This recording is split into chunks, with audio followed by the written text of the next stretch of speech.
Jeg laver en plakat i InDesign og med lidt hjælp fra Photoshop.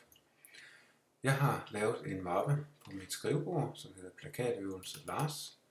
Og inde i den er der 2 billeder, som jeg skal bruge. Maskrabbe.jpg og metal.jpg.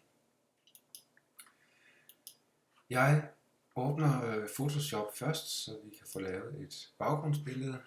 Jeg går under filer, og så siger vi, at vi skal have maskrabbe. Det har vi her. Jeg vil gerne beskære det, så det har de samme proportioner som A3.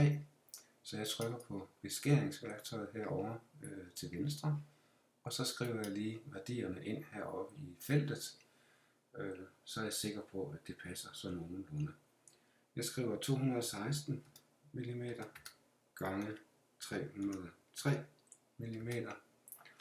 Så må jeg se, om jeg er tilfreds med den beskæring her. Så kan jeg jo lige trække den lidt. Jeg tror, jeg vil hellere være sådan cirka her. Jeg højreklikker, og jeg siger beskære. Nu skal vi have konverteret billedet, som det hedder, i 2 omgange. Først går vi under tilstand, og så vil vi gerne have det som et sort-hvid foto. Det gør jeg nu, og jeg er ligeglad med advarslerne. Og jeg går under billede og tilstand en gang mere, og så vælger jeg smyk. Det er de farver, som bogtrykkeren gerne vil have. Jeg siger OK, og så går jeg op under filer og siger gem som. Photoshop foreslår selv JPEG eller JPEG, men det vil jeg ikke bruge. Jeg vil bruge noget, der hedder TIFF, fordi det er også det, som bogtrykkeren helst vil have, og det komprimerer ikke billedet, så det bliver ringere og ringere for hver gang man gemmer det. Og i stedet for maskrabbe, så vil jeg kalde det baggrund.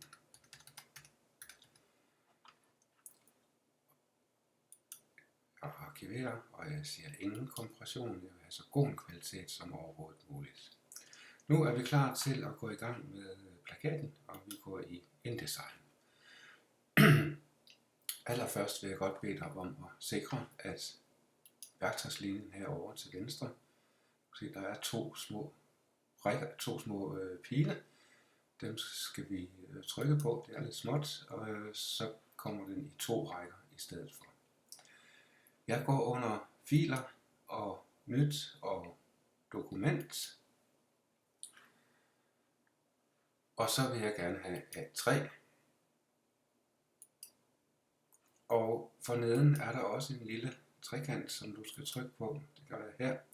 Og så står der beskæring og satslinje. Og her vil bogtrykkeren gerne have 3 mm, så maskinen har noget at gribe fat i, og så han har noget at beskære bagefter. Så 3 mm her, og jeg siger OK. Så har vi det hvide af A3 papiret. Den her blå streg og røde streg er bare en margin, den er vi ligeglade med. Og den røde streg herude, helt ude til venstre, det er så de 3 mm, der er lagt til. Hvis du er træt af at se på det, så går du herover under skærmvisning, skærmversion, og så trykker du, og så får du det rene papir. Jeg kan godt lide at arbejde med skæremærket i første omgang, så kan jeg se, hvor stort mit billede skal være.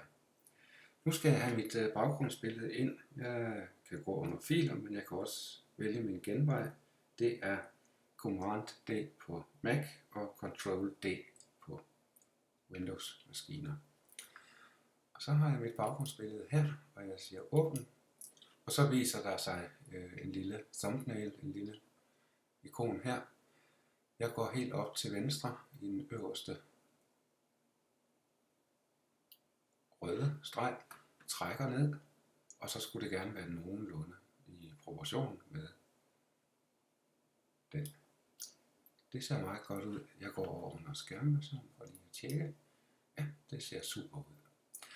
Nu kan du se, at der er en blå streg med nogle hvide kvadrater rundt om. Det betyder, at billedet er markeret.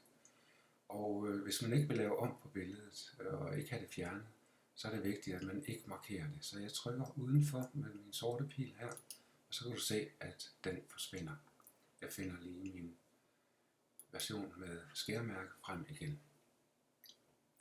Vi skal have tegnet nogle rektangler, så jeg går op på rektangelværktøjet her i værktøjslinjen.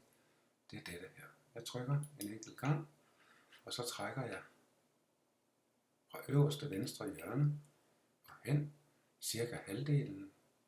Det viser den selv med sine smart guides. Det var smart. Så jeg rykker ned her, og så venter jeg lige se, om ikke der skulle sådan cirka her.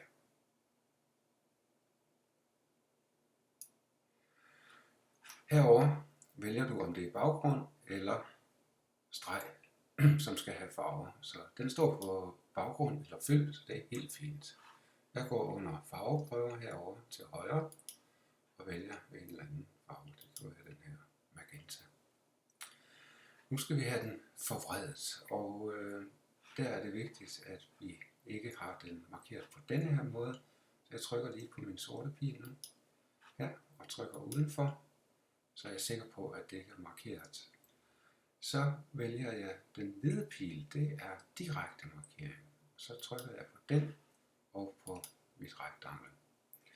Se, nu er det vigtigt, at de her bitte små kvadrater nedenunder, at de er lyse og ikke mørke, altså de er hvide. Jeg prøver at se, om jeg kan trække. Ja, det vil den godt. Sådan cirka ind midt på, og jeg skal følge den. Bundlinjen skal være helt i orden. Der.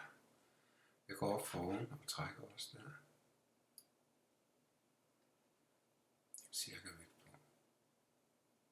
Det er vist godt nok.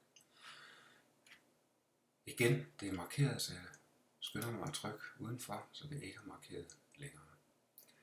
Så vælger jeg mit rektangelværktøj igen, og så trækker jeg fra nederste hjørne her og op. Sådan cirka midt på. Det må være her omkring. Det er markeret nu, og jeg vælger en anden farve. Det må være den her. Så er proceduren den samme. Jeg vælger min direkte markeringspil. Så prøver jeg at trække. Det ser ikke pænt kønt ud, men det skal nok blive kønt. Der, så er den fin. Og så får vi herned.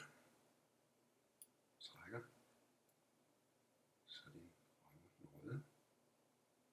Og ikke det er, som det skal være. Jo. Ikke særlig kønt lige nu. Jeg vælger min sorte markeringspil her, og det er så den blå. Den skal vi have gjort gennemsigtig, og jeg går under objekt og effekter og gennemsigtighed. Nu står den på 100%, hvad med en halvdelen cirka? Det tror jeg er meget fint. Jeg gentager proceduren med den røde her. Objekt, effekter og gennemsigtighed. Smag og behag. 44%, er det for lidt? Vi siger 48. Det er godt nok tilfreds med. Jeg trykker på skærmversionen herovre til venstre igen, og lige at tjekke. Jo, det ser meget godt ud. Nu skal vi have nogle bogstaver ind, noget tekst. Jeg vælger tekstværktøjet over til venstre, det er T'et. I kan se, at cursoren har ændret sig, og jeg trækker et tilfældigt rektangel, og så skriver jeg A, B, C, D, spørgsmålstegn. Det kunne være, der skulle være spørgsmål i overskriften. Jeg markerer det hele, det vil sige, at jeg trækker henover, og så vil jeg absolut ikke have den skrifttype, som hedder Minion Pro i dette her tilfælde. Jeg vil gerne have en, som er noget mere robust. Så jeg vælger Myriad Pro. Den skulle gerne komme lige om lidt. M-Y-R-I-A-D. Myriad Pro. Og den skal være bold, det betyder fed. Sådan. Nu trykker jeg så på pilen heroppe, så den her ramme er markeret. Jeg kan ikke bruge teksten, som den er nu. Jeg er nødt til at lave den om til grafik, så det ikke er redigerbar tekst længere. Så jeg går under tekst, og så siger jeg opret konturer. Der sker ikke så meget igen, men hvis jeg rykker i hjørnet her, og samtidig med at jeg holder skift-knappen nede, så bevarer jeg mine proportioner. Så kan I se, at det var den forkerte, jeg rykkede fat i der. Det skal være denne her. Det kan jo lige så godt være centreret. Måske skal den fylde endnu mere.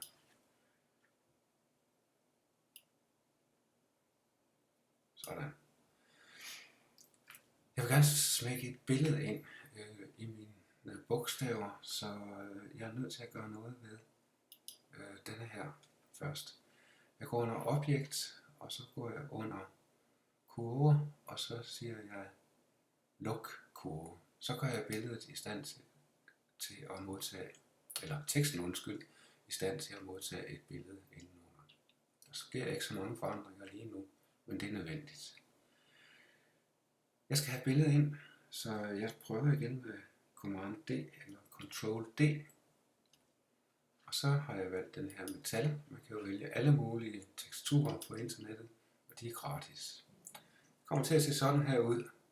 Ikke for smart lige nu, fordi A'et og spørgsmålstegnet er ikke dækket, så jeg går over og vælger mit direkte markeringsværktøj. Og så går jeg over og vælger billedet, så kan jeg se det for lille. Så jeg trækker lidt her, så det dækker A'et også. Og så trækker jeg her, så det dækker spørgsmålstegnet. Så ser vi en plakatøvelse sådan her ud. Jeg vil gerne have den i skærmversion. Og det er begyndelsen i hvert fald. Tak for det. I skal bagefter lave en selvstændig øvelse med en plakat